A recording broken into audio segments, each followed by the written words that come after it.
देखिए, पिछली क्लास में हम लोगों ने क्या है ऑटो ट्रांसफार्मर और ट्रांसफार्मर के टाइप्स को जाना था। और इस क्लास के लिए हम स्टार्ट कर रहे हैं आज कोर टाइप ट्रांसफार्मर। कौन सा ट्रांसफार्मर? Core type transformer. तो कोर टाइप ट्रांसफार्मर क्या है? देखो, यहाँ आप देख रहे हो कि यहाँ पर जो कोर जो होती है एल शेप में होती है। किस शेप में होती है? एल शेप में। जैसे ये एल शेप बना, ठीक है ना। तो एल शेप में क्या होती है? कोर होती है। देखो लिखा है मैंने, कोर स्टेपिंग शेप कैसी होती है? एल शेप में। यहां देख पा रहे होंगे दो लिम्ब होते हैं। इसमें कितने लिम्ब होते हैं? दो लिम्ब, ठीक है। ये वाइंडिंग लपेटी हुई है, एक वाइंडिंग ये लपेटी हुई है, ठीक है ना। तो और यहां से देख रहे हो आपका कि ये आउटपुट के लिए वोल्टेज निकाला जा रहा है, आउटपुट वोल्टेज, और ये क्या है? इनपुट वोल्टेज, ठीक है। तो प्राइमरी साइड और सेकेंडरी साइड, इनपुट है तो प्राइमरी साइड होगा और आउटपुट है तो क्या होगा? सेकेंडरी साइड होगा, ठीक है। यहां मैंने एक डायग्राम दिखा रखा है, इसमें देख पा रहे हो H B, L B, L B, H B, ये सब चीज दिख रहे हैं यहाँ पर, और एक फ्लक्स दिखा रहा है। तो मैग्नेटिक पाथ कितना होता है इसके अंदर? मैग्नेटिक पाथ होता है एक। तो मैग्नेटिक पाथ जो होते हैं इस प्रकार के ट्रांसफार्मर कितने रखते हैं? एक। वेरी वेरी इंपॉर्टेंट है और एग्जाम के पॉइंट ऑफ व्यू से कई बार पूछा जा चुका है कि कोर टाइप ट्रांसफार्मर जो होते हैं अपना मैग्नेटिक पाथ कितना मतलब कितना रखते हैं? तो कितना रखते हैं? One, only one. This type are popular in high voltage application. इस प्रकार के ट्रांसफार्मर हैं जो हाई वोल्टेज एप्लीकेशन के लिए ज्यादा क्या होते हैं? प्रसिद्ध होते हैं, पॉपुलर है। In this transformer, LV winding that is placed adjacent the core because reduces leakage flux, core loss and increase the power transfer capability। इस प्रकार के ट्रांसफार्मर जो होते हैं कोर के पास में एलवी वाइंडिंग को रखते हैं, जिससे क्या होता है? Reduces leakage flux. तो लीकेज फ्लक्स जो होता है वो घटता है, और कोर लॉस और लीकेज फ्लक्स दोनों क्या होते हैं? घटते हैं। और क्या होता है? पावर ट्रांसफर जो कैपेबिलिटी होती है वो क्या होती है? बढ़ जाती है। समझ में आया? तो कहने का मतलब है इस प्रकार के ट्रांसफार्मर जो होते हैं एलवी वाइंडिंग जो होती है कोर के क्या रखी जाती है? पास रखी जाती है, जिससे क्या होता है ट्रांसफार्मर में जो लीकेज फ्लक्स होता है और कोर लॉस होते हैं वो क्या होते हैं? घटते हैं, जिससे इसकी पावर ट्रांसफर कैपेबिलिटी क्या होती है? बढ़ जाती है। इट हैज टू योक। ये क्या रखता है? दो योक रखता है, और दो ही क्या रखता है? लिम्ब रखता है, ठीक है ना। लिम्ब का मतलब होता है वो प्लेस जहां पर एक कोर वहां जहां पर वाइंडिंग लपेटी जाती है और एक मैग्नेटिक कंप्लीट मैग्नेटिक पाथ बनता हो, वहां क्या कहलाता है? उसे लिम्ब कहते हैं। Suitable for high voltage power transmission line. ये क्या होता है? High voltage power transmission line के लिए क्या होते हैं? सुटेबल होते हैं, ठीक है ना। अब इसके एप्लीकेशन, इसका एप्लीकेशन पावर ट्रांसमिशन डिस्ट्रीब्यूशन में लिया जाता है, पावर प्लांट अपग्रेडिंग करने में लिया जाता है, थ्री फेज पावर में लिया जाता है, ऑयल एंड गैस एक्सप्लोरेशन में लिया जाता है, और डाटा सेंटर में क्या लिया जाता है? इसका उपयोग लिया जाता है। कोर टाइप के ट्रांसफार्मर जो होते हैं इनमें से सबसे इंपॉर्टेंट क्वेश्चन कहां से है वो आपको देखना है। एक तो क्वेश्चन आपका यहां से बनता है, ये वाले पोर्शन, ठीक है। एक ये वाला क्वेश्चन सिर्फ यहां से बनता है, और एक आपका क्वेश्चन जो बनता है यहां से भी बनता है, ठीक है ना, यहाँ से। तो लगातार ये 3-4 सवाल हैं आपके इसमें से बनते रहते हैं। कई बार इसके एप्लीकेशन पूछ लेता है, एप्लीकेशन पूछ लेता है एक बार कहीं। तो कहने का मतलब है इनमें से जितनी भी लाइनें मैं यहाँ इस्तेमाल की है, लिखा है, सब क्या है? इंपॉर्टेंट है, और आपकी जे एग्जाम में लगातार क्या होती है? रिपीटेड होती रहती है। अब ले रहे हैं हम लोग shell type transformer. Shell type transformer देखें, इस प्रकार के ट्रांसफार्मर जो होते हैं स्टैंपिंग जो कोर होती है उनकी जो शेप होती है वो ई और आई शेप में होती है। अब इनका जब इस्तेमाल किया जाता है तो ये डबल रेक्टेंगुलर शेप में अपना एक तरह से कोर अपनी शेप बनाती है, मतलब दोहरी आयताकार शेप में ये क्या बनाती है? अपनी आकार देती है। अब यहाँ देख रहे हो आप लोग कि ये आपका सेल टाइप ट्रांसफार्मर समझाने की कोशिश, एक कोर और ये कोर। अब देख रहे हो यहाँ पर कोरों का सेंटर में जो कोर है, कोर के सेंटर में क्या है? वाइंडिंग कर रखी है, ठीक है ना। तो इसमें दो मैग्नेट सर्किट बन रहे हैं, एक मैग्नेट सर्किट ये, एक मैग्नेट सर्किट ये, ठीक है। मैग्नेटिक पाथ कितने होते हैं? टू मैग्नेटिक पाथ जो होते हैं वो किसमें होते हैं? पैरेलल में होते हैं। तो कितने होते हैं? दो होते हैं, ध्यान रख लेना। Both primary and secondary winding are placed in the one limb. तो प्राइमरी और सेकेंडरी जो वाइंडिंग होती है या एचवी या एलवी वाइंडिंग होती है वह लिम्ब जो होता है लिम्ब के मध्य में या मिडिल में स्थापित की जाती है, ठीक है। जैसे दिखा रखा है आपका, ये आपका लिम्ब ही है यहाँ पर, और इसके मिडिल में क्या कर रखे? स्थापित कर रखी है, ये मिडिल भाग है यहाँ पर, है ना, ये वाला। And the disc and the coils are bound in form of the multi layer disc या सैंडविच या इंटरलीविंग वाइंडिंग, ठीक है। तो यहाँ पर जो वाइंडिंग जो होती है, वाइंडिंग लिपटी हुई होती है मल्टी लेयर डिस्क के रूप में, मल्टी लेयर डिस्क टाइप में, या सैंडविच वाइंडिंग के रूप में, इंटरलीविंग वाइंडिंग, तो कहने का मतलब है जो वाइंडिंग यहाँ लपेटी जाती है वो कैसी आपकी डिस्क टाइप में या सैंडविच या इंटरलीविंग वाइंडिंग के फॉर्म में होती है। The different layer of the multi layer disc are insulated from each other by paper. तो एक पेपर के माध्यम से क्या होती है, ये मल्टी लेयर जो डिस्क लपेटी जाती है वो क्या होती है, उस सेपरेशन देती है। ये इसका क्या है मेन वर्क, डिफरेंट, ठीक है ना। तो अंतर पैदा कर देती है। The different layer of the multi layer, जो डिफरेंट डिफरेंट जो लेयर होती है मल्टी लेयर डिस्क जो बाइंडिंग होती है वो एक दूसरे को एक पेपर के माध्यम से, एक इंसुलेटेड पेपर के माध्यम से क्या करती है, अलग करती है। फिर आपका this type transformer use for single phase supply. इस प्रकार का ट्रांसफार्मर जो होता है सिंगल फेज सप्लाई के लिए यूज होता है। ये स्टेप अप हो सकता है या स्टेप डाउन हो सकता है। स्टेप अप वो होगा जिसमें नंबर ऑफ टर्न्स क्या होंगे सेकेंडरी में ज्यादा होंगे प्राइमरी की अपेक्षा। स्टेप डाउन कौन सा होगा, जिसमें नंबर ऑफ टर्न्स क्या होंगे, कम होंगे प्राइमरी की अपेक्षा, ठीक है ना। तो यहाँ नंबर ऑफ टर्न्स क्या होंगे सेकेंडरी में ज्यादा, यहाँ क्या होंगे प्राइमरी में कम। यहाँ पर क्या होगा जस्ट उसके अपोजिट। फिर दिस टाइप ट्रांसफार्मर, इस प्रकार के ट्रांसफार्मर कंसिस्ट ऑफ 3 लिम्ब, ये 3 लिम्बों और 2 योकों से मिलकर बने हुए होते हैं। जो कोर जो कंस्ट्रक्शन बनाई जाती है इसमें 3 लिम्ब बन जाती हैं, क्योंकि शेप कैसी होती है इसमें ई, जब हम ई जैसी शेप में बनाएंगे यहाँ से, ठीक है ना, तो ई शेप में बनाएंगे तो 1 लिम्ब 2 लिम्ब 3 लिम्ब, ठीक है ना। तो 3 लिम्ब बन जाएंगी और 2 योक बन जाएंगे। This type transformer is preferred for low voltage and low power application. इस प्रकार के ट्रांसफार्मर जो होते हैं लो वोल्टेज और लो पावर के लिए क्या होते हैं, एक उपयोगी लिए जाते हैं या एप्लीकेशन हेतु बनाए जाते हैं। तो अब लेने वाले हम वेरी टाइप ट्रांसफार्मर, और इस ट्रांसफार्मर में जो क्वेश्चन का फॉर्मेट बनता है यहाँ रख लेना। एक तो क्वेश्चन यहाँ से है ही, उसके बाद में आपका क्वेश्चन ये पूछ लेता है कि भाई इस प्रकार के ट्रांसफार्मर जो होते हैं उसमें कितने लिम्स होते हैं। तो लिम्स कितने होते हैं, इसमें 3 होते हैं। ध्यान रखना है ई शेप है तो लिम्स कितने बनेंगे 3, और योग कितने होते हैं 2, ठीक है। इस प्रकार के ट्रांसफार्मर का उपयोग कहाँ होता है, कहाँ के लिए ये प्रीफर्ड होते हैं, तो low voltage and low power application में इसका क्या होता है, यूज होता है। इस प्रकार के ट्रांसफार्मर जो होते हैं इसमें वाइंडिंग कौन सी की जाती है, सैंडविच वाइंडिंग, इंटरलीव वाइंडिंग या डिस्क टाइप वाइंडिंग की इसमें उपयोग ली जाती है, ठीक है। इस प्रकार ट्रांसफार्मर जो होते हैं इसमें स्टेपिंग जो कोर होती है उसकी शेप कैसी होती है ई एंड आई, और जब इसको हम मिलाया जाता है तो कैसे बनती है, एक डबल रेक्टेंगुलर शेप में बन जाती है। तो ये सब सवाल हैं, आपकी प्रॉब्लम्स है वो ये आपके एग्जाम में पूछी जाने वाली सब है, ठीक है ना। तो अब ले रहे हम वेरी टाइप ट्रांसफार्मर।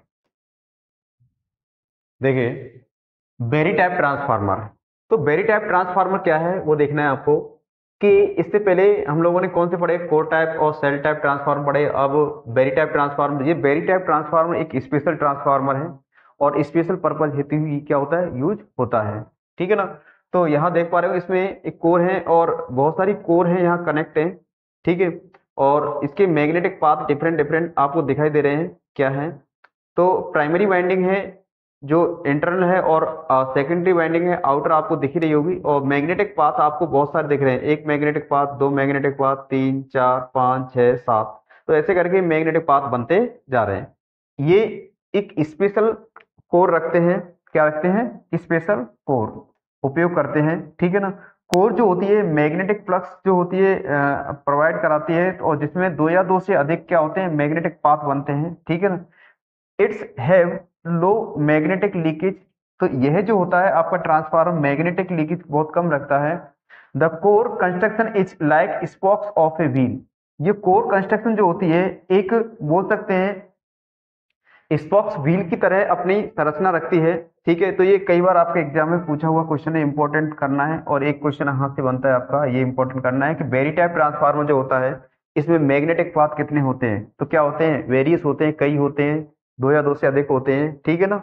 तो फिर है this type core is arrange in rectangular shape, इस प्रकार के जो ट्रांसफार्मर होते हैं इसमें कोर को एक रेक्टेंगुलर शेप में क्या किया जाता है, व्यवस्थित किया जाता है। इस प्रकार के ट्रांसफार्मर को टोरोइडल ट्रांसफार्मर भी कहा जाता है। इट्स मेनली यूज, यह मेनली यूज होता है हाई कैपेसिटी एप्लीकेशन में इसका उपयोग लिया जाता है। एप्लीकेशन जैसे मैंने होम एप्लीकेशन में भी इसका उपयोग होता है, जैसे कंप्यूटर है, मेडिकल इक्विपमेंट है, टेलीकम्युनिकेशन है, लाइटिंग है, तो वहां भी इसका क्या होता है, यूज होता है। तो कंस्ट्रक्शन देख रहे हो, इसकी सिलेंड्रिकल बाइंडिंग इसमें इंस्टॉल की जाती है ना, उपयोग ली जाती है। कोर बता रखा है मैंने, ये एक देखो, ये कई बहुत सारी कोरों का, और जो मैग्नेटिक पाथ क्या बनाती आपका अलग अलग शेप में बनाती। तो वेरी टाइप ट्रांसफार्मर के अंदर एक और खासियत होती है कि इसमें कूलिंग जो व्यवस्था होती है एक रेडिएशन के तौर पर, विकिरण के तौर पर होती है, और अच्छे से कूलिंग हो जाती है इसके अंदर अन्य ट्रांसफार्मर की अपेक्षा। तो आज हमारे इस क्लास के अंदर कोर टाइप है, सेल टाइप है और वेरी टाइप ट्रांसफार्मर तीनों के बारे में बताया गया। और तीनों ही जो टॉपिक लिए गए उनमें से जितने भी आपके एग्जाम होते हैं उनमें सभी पूछे जाने वाले क्वेश्चन सवाल आपके कवर होंगे। ठीक है, और इसके बाद नेक्स्ट वीडियो में मिलेंगे हम लोग। जय वंदे जय भारत। देखिए, pulse transformer this is A special transformer, यह एक स्पेशल ट्रांसफार्मर है। ठीक है ना। This is an enhanced transformer that produce electrical pulses of great velocity and constant amplitude is known A pulse transformer. यह एक उन्नत, एक महत्वपूर्ण ट्रांसफार्मर होता है जो क्या करता है, इलेक्ट्रिकल पल्स एक ग्रेट वेलोसिटी और कांस्टेंट एम्पलीट्यूड पे क्या करता है, पैदा करता है। इसलिए इसे क्या कहा जाता है, पल्स ट्रांसफार्मर कहा जाता है। ठीक है, तो इसका यूज कहाँ होता है ये देखना है। इसका यूज कहाँ होता है, सॉरी, इसमें जो उपयोगी जो कोर होती है, कोर वो कौन सी होती है, फेराइट कोर होती है। और फेराइट कोर जो होती है हाई परमिबिलिटी वाली होती है। जो पदार्थ, जो फेराइट कोर जो मटेरियल यूज लिया जाता है वो हाई परमिबिलिटी रखता है। इस कारण it's called high frequency transformer. तो इसे क्या क्या कहा जाता है, हाई फ्रीक्वेंसी ट्रांसफार्मर जाना जाता है। तो कई बार आपके एग्जाम में क्वेश्चन आ चुका है कि a transform work high frequency that's have a core made by. तो जो कोर जो होती है वो किसकी बनाई जाती है, तो फेराइट कोर। ऐसे करके आपके चार ऑप्शन डाल दी। फेराइट कोर है, कास्ट आयरन है, कास्ट स्टील है, परमल है, तो क्या आएगा आपका फेराइट कोर। ठीक है, सर्किट देखें इसका।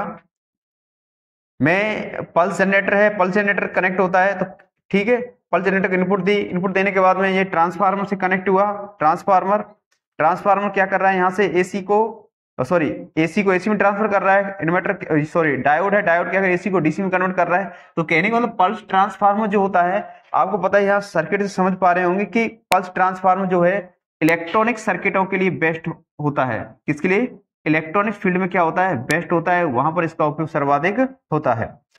एप्लीकेशन रडार और टीवी डिजिटल कंप्यूटर्स में इसका उपयोग, जैसे कि मैं बता रहा कि इसका उपयोग कहां लिया जाता है, इलेक्ट्रॉनिक सर्किटों में। ठीक है, change of the voltage pulse amplitude. तो जो आपका वोल्टेज जो है, वोल्टेज की जो पल्स है उसका एम्पलीट्यूड है, उसको चेंज करने में इसका यूज होता है। टू चेंज इंपीडेंस लेवल को चेंज करने में यूज होता है। Separation of DC output and input, तो इनपुट और आउटपुट डीसी का सेपरेशन करने में इसका यूज होता है। To change of polarity change करने में भी क्या होता है, इसका उपयोग होता है। तो पल्स ट्रांसफार्मर जो है उसके एप्लीकेशन से क्वेश्चंस आपके बन जाते हैं। पल्स ट्रांसफार्मर इंपॉर्टेंट क्वेश्चन जो बनता है वो आपका क्या है कि इसकी कोर किसकी बनी होती है, फेराइट की। इस प्रकार के ट्रांसफार्मर क्या कहा जाता है, हाई फ्रीक्वेंसी ट्रांसफार्मर कहा जाता है, क्योंकि हाई फ्रीक्वेंसी पे क्या करते हैं, वर्क करते हैं। ठीक है ना। उसके बाद आता है अर्थिंग ट्रांसफार्मर। क्या आएगा, अर्थिंग ट्रांसफार्मर जो होता है, इसका जो मेन एडवांटेज क्या है, क्या फायदा है इसका, यह है low magnitude of transient of over voltage. ठीक है ना। तो ओवर वोल्टेज के ट्रांजिएंट के मान को कम करना, low magnitude of transient over voltage पर जब ओवर वोल्टेज होती है कुछ क्षण के लिए, तो उसका मैग्नीट्यूड को कम करना किसका काम है, अर्थिंग ट्रांसफार्मर का। ग्रेटर प्रोटेक्शन ऑफ लाइटनिंग, जो आसमानी बिजली होती है, आसमानी बिजली जो होती है उससे अत्यधिक मात्रा में बोल सकते हैं ग्रेटर प्रोटेक्शन, बहुत ज्यादा प्रोटेक्शन देना, ये क्या है, अर्थिंग ट्रांसफार्मर का। This is a auxiliary transformer used in 3 phase electric power system. यह एक ऑक्सिलरी ट्रांसफार्मर होता है जिसका use 3 phase electric power system में इस्तेमाल किया जाता है। It's provide a ground path to either unground star और डेल्टा कनेक्टेड सिस्टम। ये स्टार या डेल्टा जो कनेक्टेड 3 फेज ट्रांसफार्मर जो होता है उसको ग्राउंड पाथ या फिर अनग्राउंड पाथ प्रदान करने में मदद करता है, प्रोवाइड करता है। तो कहने का मतलब अर्थिंग ट्रांसफार्मर एक ऑक्सिलरी ट्रांसफार्मर जिसका उद्देश्य होता है सिर्फ ओनली स्टार डेल्टा। ठीक है, स्टार डेल्टा ट्रांसफार्मर होता है। डेल्टा में क्या है कि अर्थिंग कर पाना कठिन होता है, न्यूट्रल पॉइंट नहीं निकल पाता है वहां से, तो ऐसी अवस्था में अर्थिंग ट्रांसफार्मर का यूज लिया जाता है। This is A part of earthing system of network. तो ये अर्थिंग सिस्टम नेटवर्क का क्या है, एक हिस्सा माना जाता है। कौन, अर्थिंग ट्रांसफार्मर। तो यहाँ एक बस बार कनेक्ट है, ठीक है ना, और ये कनेक्शन आपके पता है ये क्या, स्टार है, ये क्या है आपका डेल्टा। ठीक है, स्टार्टेड, और यहाँ अर्थिंग ट्रांसफार्मर को देख पा रहे हो। तो कहने का मतलब है this type transformer is extremely important for the safety of personal and normal functioning of the system. एक सामान्य, बोल सकते हैं सामान्य फंक्शनिंग पद्धति के लिए और पर्सनल सेफ्टी के लिए यह इस प्रकार का ट्रांसफार्मर क्या होते हैं, बहुत ही अच्छे, इंपॉर्टेंट, महत्वपूर्ण होते हैं। इसलिए अर्थिंग ट्रांसफार्मर का उपयोग कहाँ लिया जाता है, 3 फेज पावर सिस्टम में अर्थिंग प्रक्रिया के लिए लिया जाता है।